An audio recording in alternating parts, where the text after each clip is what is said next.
सम्राट असो, ज्यांच्यामुळं आपण सगळेजण आहोत ते आपल्या सर्वांचे उद्धार करते परमपूज्य डॉक्टर बाबासाहेब आंबेडकर या महान युवतींना आदर्शांना विनंती करतो. त्याचबरोबर संस्थेचे महामानव छत्रपती शिवराय महात्मा ज्योतिबा फुले, राजर्षी शाहू महाराज, माता जिजाई, माता रमाई, माता आईराव अण्णाभाऊ ही सर्व संस्थेचे महामानव यांना पूज्य पंथे आज भारतीय बौद्ध महासभेचं मुंबई प्रदेशचं अत्यंत महत्त्वाचं शिबिर, किंबहुना भारतीय बौद्ध महासभेच्या इतिहासातलं पहिलं शिबिर आज संपन्न होत आहे. याची सुरुवात जी कोणी केली ती म्हणजे आदरणीय भैयासाहेब आंबेडकर, आदरणीय मीरासाहेब आणि आता जी आदरणीय डॉक्टर भीमराव आंबेडकर यांच्या कार्यालयामध्ये मी पहिल्यांदा म्हटलं की पहिलं सुरू होते. भारतीय बौद्ध महासभेच्या इतिहासामध्ये बऱ्याच वर्षापासून आपल्याकडं जी प्रक्रिया सुरू आहे ती म्हणजे फक्त बौद्धाचार्य शिबिर शेतीमध्ये व्हायचं, वर्षावासमध्ये व्हायचं. परंतु असं काय प्रमाण असं जे बौद्धाचार्य साम्य शिबिर आपण कधी घेतलं नव्हतं. आणि या कार्यक्रमाच्या निमित्तानं ज्यांनी हे नियोजन केलं, ज्यांनी मेहनत घेतली ते मुंबई प्रदेश सन्मान्य अध्यक्ष विलास वानखेडेजी, आजच्या या कार्यक्रमासाठी खास उपस्थित असलेल्या भारतीय बौद्ध महासभेच्या राष्ट्रीय उपाध्यक्षा केंद्रीय महिला प्रमुख पवारताई, मुंबई प्रदेशच्या सन्माननीय अध्यक्षा महिला कार्यकर्त्यांच्या सदाताई कासले, सूत्रसंचलन करत असलेले मुंबईचे सरचिटणीस दयाखंड बडेकरजी, ज्यांच्या अधिपत्याखाली हा शिबिर चालणार आहे, ती संस्कार विभागाचे उपाध्यक्ष देवीजी आणि सर्व मुंबई प्रदेश पदाधिकारी, शेतीचे व्यवस्थापक प्रदीप कांबळेजी आणि सर्व पदाधिकारी आणि आपण सर्वजण सहभागी झालेले सगळे शिबिरार्थी आपल्या सर्वांना जय हो. बाबासाहेब आंबेडकरांच्या जयंतीच्या पूर्वसंध्येला आपण जी ही बौद्धाचार्य साम्य शिबिर आपण आयोजित केलेलं आहे, त्यात छानपैकी संख्या झालेली आहे. म्हणजे 42 कार्यकर्ते पदाधिकारी यांनी सहभाग दिला आहे. त्यामुळं तुमचं खूप खूप अभिनंदन. भारतीय बौद्ध इतिहासामध्ये मुंबई सोडून पुऱ्या महाराष्ट्रभर, पुऱ्या देशभर जी प्रक्रिया सुरू आहे, जी अश्वगतीने काम सुरू आहे, त्या कामाला फक्त गती मला वाटते बाबासाहेबांच्या जयंतीपासून सुरू झालेली आहे. हे आजच्या तारखेला का? कारण बौद्धाचार्य हा भारतीय बौद्ध सभेचा कणा आहे, केंद्रीय शिक्षक हा भारतीय बौद्ध सभेचा कणा आहे. पण सगळ्यात महत्त्वाची गोष्ट आहे की बौद्धाचार्य. मग बौद्धाचार्य फक्त विधी आणि निधीपुरतं मर्यादित असता कामा नये. हा दमन प्रचारक असला पाहिजे.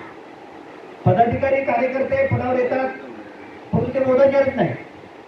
निवड करताना हा छान दिसतो, हा काम करतोय म्हणून निवड, एखाद्या मंडळाचा अध्यक्ष आहे, एखाद्या कामात काम केले म्हणून त्याला घेतो. परंतु भारतीय बौद्ध महासभेच्या बायलॉजमध्ये जे बाबा ताई साहेबांनी जेव्हा निर्माण केलं 2000 मध्ये, त्याच वेळेला ठरवलं होतं की पदाधिकारी कार्यकर्ते झाला की त्यानं 6 महिन्याच्या आतमध्ये बौद्धाचार्य सामने केंद्रीय शिक्षक व्हायला पाहिजे. मॅक्सिमम 1 वर्ष त्यात व्हायला पाहिजे. आमच्या लक्षात असं आलं की भारतीय बौद्ध महासभा हे पदाधिकारी कार्यकर्ते इतके वाढले, महिलांची कार्यकारिणी, पुरुषांची कार्यकारिणी, जिल्ह्याचे 2-2 विभाग, ही सगळी प्रक्रिया केलेली आहे. परंतु पदाधिकाऱ्यांची संख्या जास्त झाली. म्हणून बाबासाहेब आंबेडकरचे नातू doctor Bhimrao Ambedkar saheb board of ट्रस्टीने निर्णय घेतला की आता दुनियाभराची नावं, दुनियाभराची सत्कार समारंभ अजिबात नाही, मर्यादित स्वरूपाचं करायचं. त्याच्यामुळे मी आता तुमच्या बघितलं असेल की बाबा नियम केलाय की बोर्ड ऑफ ट्रस्टी, मंत्रीजी आणि वक्ते पाहुणे ज्यांना बोलले त्यांचे सत्कार करायचे. पण आज म्हणलं माझ्या पण सुरुवात करून मीच नाही घेतलं तर बाकी खालची कोणी घेणार नाही.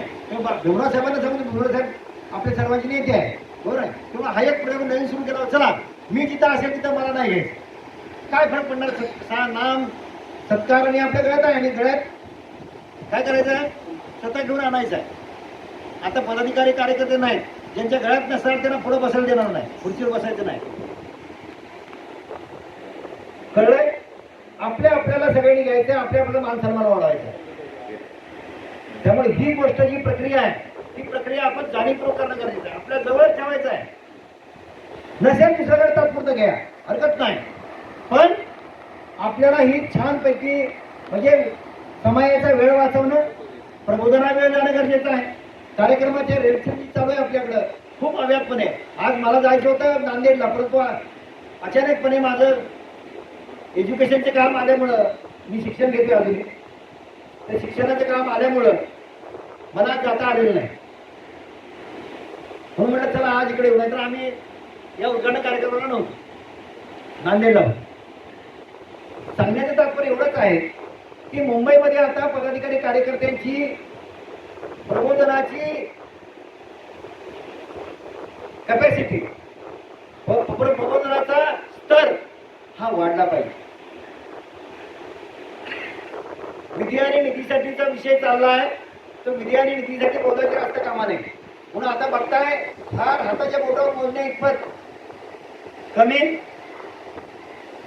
वयस्कर मंडळी आहेत, नाहीतर बरेचशी मंडळी आता तरुण आहेत मंडळी. कारण का हा जो भगवान बुद्धाचा धम्म, बाबासाहेबांचा विचार हा जर देशापर्यंत सगळ्यापर्यंत खाली गलीबोळापर्यंत, खेडेगावापर्यंत, नगरापर्यंत पोहोचवायचा असेल तर आपल्याला आत्ता तरुणपणात वेळ द्यावा लागेल.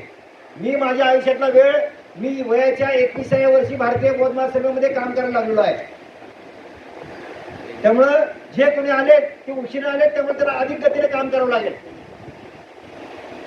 आतापर्यंत चुकलाय हुंकलाय राहिलं, परंतु आपल्याला अधिक गतीने काम करावं लागेल, समाजाची जास्त सेवा करावं लागेल. कारण तुमच्या माझ्यावर जे उपकार बाबासाहेब आंबेडकरांचे आहेत, मी तर नेहमी म्हणतो बाबासाहेब आंबेडकरांच्या पायात आपल्या चमडीचं जर चप्पल करून जरी घातलं तर बाबासाहेबांचं उपकार फिटणार नाहीत. किमान बाबासाहेबांची संस्था, बाबासाहेबांचे विचार, भगवान बुद्धाचे विचार, आता समाज रक्षकांचं काम हे आपल्याला समाजाच्या तळागाळापर्यंत पोहोचवायचं आहे आणि ते पोहोचवताना काम करावं लागेल.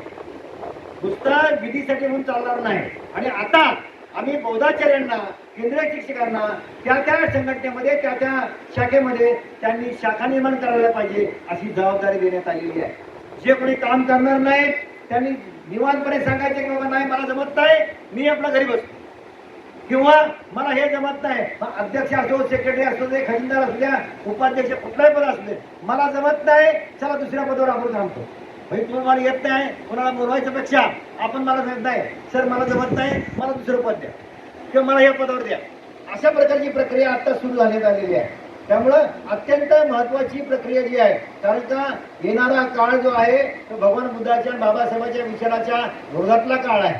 कारण का सत्तेत बसलेली मंडळी आहेत ते भगवान बुद्धाच्या बाबासाहेबांच्या विचाराच्या, समाज अशोकाच्या विचाराच्या विरोधात काम करणारी मंडळी आहेत. त्यामुळे लाडकी बहिणीच्या नावानं, आरक्षण संपाच्या नादानं, वेगळ्या प्रकारच्या गोष्टीमुळं आपल्याला त्रास व्हायला लागला. त्यामुळं आपल्याला अधिक गतीने काम करावं लागेल. त्यामुळं कार्यकर्ते, पदाधिकारी स्वार्थासाठी, पदासाठी, सन्मानासाठी जर कुठे जात असतील त्याचा आम्ही सन्मान करणार नाही, त्याचा भारतीय बौद्ध महासभेत त्यांना आम्ही पदावर घेणार नाही, याची मात्र खुणगाड बांधून ठेवावी. भारतीय बौद्ध महासभेचे बौद्धाचार्य, कार्यकर्ते, पदाधिकारी आपण आहात. आता बौद्धाचार्य व्हायला निघाल्यात. भारतीय बौद्ध इतिहासामध्ये मुंबई प्रदेशमध्ये 10 दिवसाचं शिबिर झालं की तुम्हाला बौद्धाचार्याला प्रश्न परीक्षेला बसता येणार. आजच रिझल्ट बाहेर पडला. कशाचा? CTETचा, केंद्रीय शिक्षक शिबिराचा.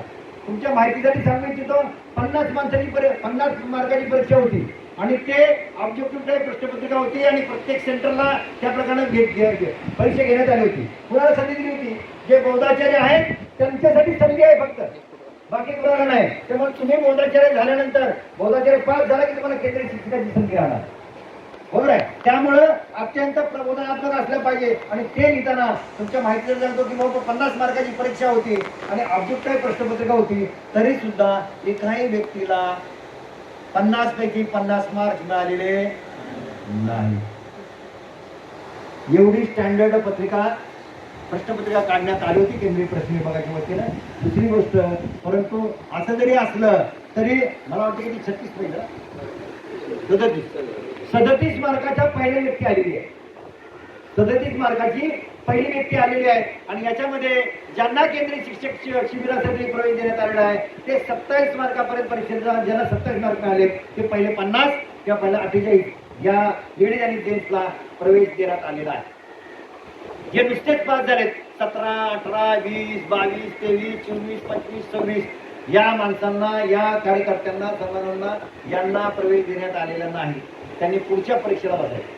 आणि माझं तुम्हाला सांगणं आहे की आता भारतीय बौद्ध महासभेचं जे काही काम चालू आहे ते अधिकाधिक स्टँडर्ड, अधिकाधिक छान पद्धतीने होणार आहे. त्यामुळं स्टँडर्ड माणसं पुढे येतील. ज्याला येणार नाही, ज्याला काम करणार नाही त्याला होणार नाही. त्यामुळं येणारी विद्यार्थी परीक्षा जी असते समजा नंतरचा आता ऑक्टोबरमध्ये परीक्षा परत सीटीईटीची परीक्षा होईल. मग तुम्ही बौद्धाचार्य झाल्यानंतर येणार त्यावेळेला कदाचित त्याच्यापेक्षा अजून अवघड प्रश्नपत्रिका येऊ शकते. खरं काय तसं स्टँडर्ड वाढवायचं आहे. आणि दुसरी महत्वाची गोष्ट ज्यांना वय 60 पेक्षा जास्त झालंय त्यांना केंद्रीय शिक्षक होणार नाही आणि इथून पुढे बौद्धाचार्य पण होणार नाही. त्यामुळे याची आपण काळजी घ्यावी. म्हणतील आम्हाला कित्येक लोकांनी विनंती केल्या, अर्ज केल्या.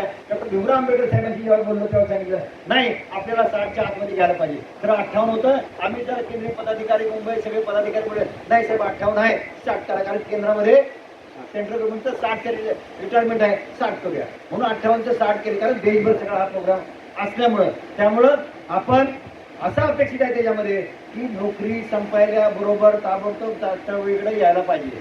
मग मौज मजा करून नंतर आरामात 2 पैसे मिळवण्यासाठी 2 पैसे निधी मिळण्यासाठी काम करायचं नाही. बाबासाहेबांची, बुद्धाची, समाजाची ही जी विचारसरणी आहे, काम आहे ते सगळ्या तळागाळातल्या लोकांपर्यंत पोहोचवण्याचं काम आपल्याला करायचं आहे. त्यामुळं भारतीय बौद्ध महासभेचं आता काम अधिक वेगाने काम करावं. आणि आता येणारा जो काळ आहे जो 14 तळ्याचं 100वी जन्मशताब्दी होणार आहे जिथं माणूस म्हणून जगण्यासाठी ह्युमन राईट्ससाठी बाबासाहेब आंबेडकरांनी सुरुवात केली. ही गोष्ट समता दलाचं शताब्दी झाली, शताब्दी होणार आहे. त्यामुळे समता दलामध्ये 100वी शताब्दी म्हणजे शताब्दी आहे त्याच्यामध्ये 1 लाख सैनिक निर्माण करण्याचे संकल्प केले. त्यामुळे माझा आग्रह राहील की आपला बौद्धाचार्य झाल्यानंतर बौद्धाचार्य परीक्षा नंतर होणार आहे तोपर्यंत मग बौद्धाचार्य झाले की केंद्रीय आपले जयपूरमध्ये या ठिकाणी आपल्याला समता दलाचं शिबिर सुद्धा आपण आयोजित करू एकाच वेळेला. आणि दुसरी गोष्ट महत्त्वाची की येणाऱ्या मंगळवारी भारतीय बौद्ध महासभेतल्या सगळ्या संस्थेचे, झोनचे, जिल्ह्याचे, राज्याचे पदाधिकारी जेवढी मंडळी आहेत सगळी त्या सगळ्यांची एक विशेष बैठक आपण या समता दलाच्या बाबतीत 100वी शताब्दी कसं करण्याबाबतीत आपल्या कार्यक्रमाचं नियोजन करण्यासाठी मंगळवारी बैठक केंद्रीय कार्यालयामध्ये ठेवण्यात आलेली आहे. तेव्हा सगळे पुरुष आणि महिला कार्यकर्त्यांनी त्या ठिकाणी उपस्थित राहायचं आहे.